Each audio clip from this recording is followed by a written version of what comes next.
નમસ્કાર, આપ જોઈ રહ્યા છો સ્પાર્ક ટુડે ન્યૂઝ। આદરણીય વડાપ્રધાન શ્રી નરેન્દ્રભાઈ મોદીજીના નેતૃત્વની કેન્દ્ર સરકારને 11 વર્ષ પૂર્ણ થયા હોવાથી અને ઓપરેશન સિંદૂરની સફળતા અને શ્યામા મુખર્જીના નિર્વાણ દિન નિમિત્તે ડોક્ટર જયપ્રકાશ સોનીના માર્ગદર્શનમાં અને યુવા મોરચાના પાર્થ પુરોહિતની આગેવાનીમાં યુવા મોરચા દ્વારા સ્કલ્પચર ગાર્ડન હરણી ખાતે 1100થી વધુ સિંદૂરના રોપાનું વાવેતર કરવામાં આવ્યું હતું।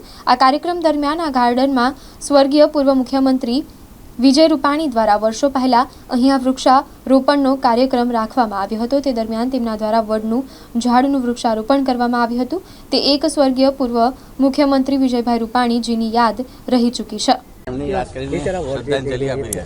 આજે આ સિંદૂર વાટિકાની અંદર જ્યારે આવ્યા અમે તો ધ્યાનમાં આવ્યું કે અહીંયા આદરણીય સ્વર્ગસ્થ વિજયભાઈ રૂપાણીજીએ એક વડના વૃક્ષનું રોપણ કર્યું હતું।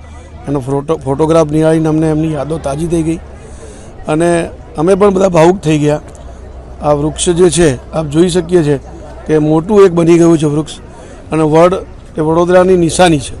એટલે આ વડનું રોપણ અમારા આદરણીય મુખ્યમંત્રી પૂર્વ મુખ્યમંત્રી દ્વારા થયેલું એની યાદો આજે તાજી થઈ છે।